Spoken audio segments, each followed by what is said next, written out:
Welcome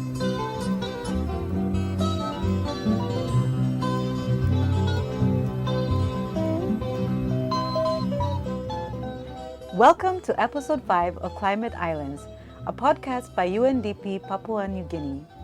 I am your host, Dawn Thomas.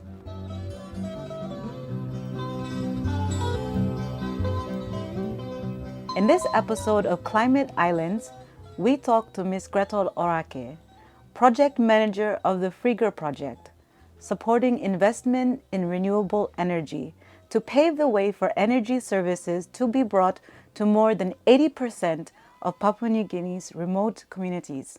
And we will learn how communities can invest and benefit from their own clean energy journey. Funded by the Global Environment Facility, the FREAGER Project is implemented by the United Nations Development Programme in collaboration with the Climate Change Development Authority in Papua New Guinea.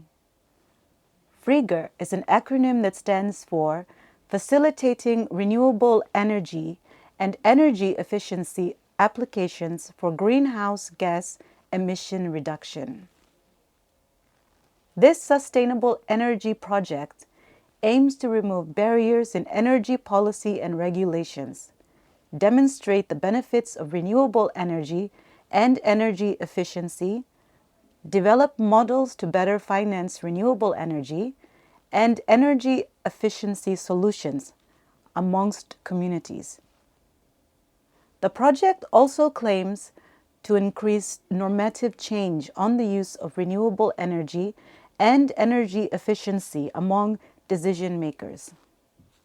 The project has engaged with key government stakeholders, such as the National Energy Authority, to review policies and regulations in relation to renewable energy.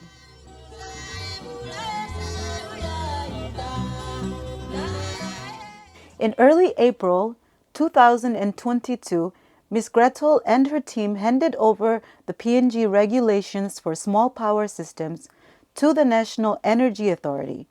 It took UNDP and key government partners 2 years to put together this regulation. When approved by the government, the PNG regulations for small power systems will become a legal instrument to facilitate the licensing of small commercial power systems and energy service companies. This means that more Papua New Guineans will have access to clean, reliable electricity generated from solar or hydropower. Gretel, welcome to Climate Islands podcast, and congratulations on the successful handing over of the PNG regulations for small power systems to the national government. Tell us more about this regulation. Thank you, Dawn. The PNG regulations for small power systems was developed, as you mentioned, over 2 phases, spanning 2 years, mainly due to the interruptions caused by the COVID-19 pandemic and a change in implementing partners. Phase 1 of the project involved the creation of an off-grid code guideline or set of principles. This was done with intensive stakeholder consultations and the support of experts in Spain, USA, and Africa. So phase 1 was critical to ensure that assumptions were documented and the development climate was correctly described, setting the scene for the introduction of a regulatory framework. And as we concluded phase 1 in 2021, the National Energy Authority was formed, and the roles and responsibilities in relation to the regulation of the electricity industry in Papua New Guinea shifted from the Independent Consumer and Competition Commission to the new National Energy Authority. In phase 2, this was initially worked on by ICCC together with the FREAGER Project and stakeholders. And when the change of agencies happened, NEA took over from ICCC. So a lot of time was taken in trying to transition the work between the two entities and ensure the regulations were drafted. Overall, the stakeholders had a very positive outlook to the development of the regulation and encouraged the development of such a rule. There were constructive criticisms made that added value to the content of the regulation. And so over time, this will be tested and improved when needed. That's exciting. What's the general reaction from the government, the National Energy Authority? The government, through the National Energy Authority, has been very supportive of the development of the regulation. They are now preparing to adopt the regulation and are supporting the gazettal of this regulation to make it an official government document. So the PNG regulations for small power systems, this is what it is called, when approved by government, will become a legal instrument to facilitate the licensing of small commercial power systems and energy service companies.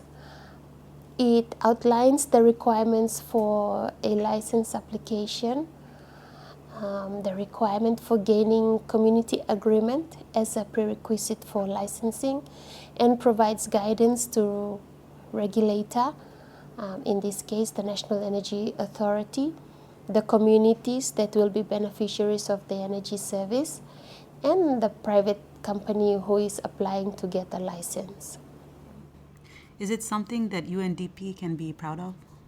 Oh yes, UNDP can be proud that it has supported the creation of a first of its kind legal framework that will not only support investment in renewable energy, but also pave the way for energy services to be brought to more than 80% of PNG's remote communities.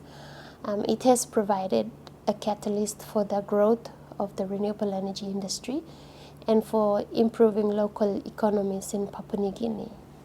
So what's the next step? Yes, the next steps now is for UNDP to work with the National Energy Authority to develop a strategy for the implementation of the regulation and associated solar and hydropower policies for Papua New Guinea. And communities are also encouraged to work together to own to use the opportunity created by this regulation to own and operate their own energy service companies that provide not only electricity but other energy dependent applications or technology that communities can benefit from, like for light or for cooking or for even health related services. In addition, the FREAGER Project is also developing a website and will share other information on renewable energy and energy efficiency there. So apart from the regulations, the information related to the regulation, we will also be sharing other renewable energy and energy efficiency information on this website. So for further information, you can email us on the info.png@undp.org email address if listeners are interested in contacting us. So there you've heard it. For further information, please email info.png@undp.org, all in lowercase.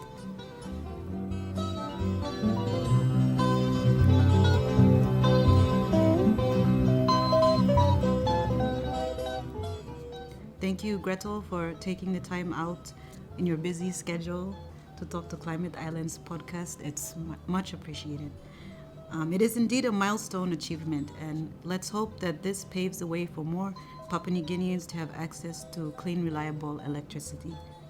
Until then, I am your host, Dawn Thomas, and thank you for listening in on Climate Islands podcast.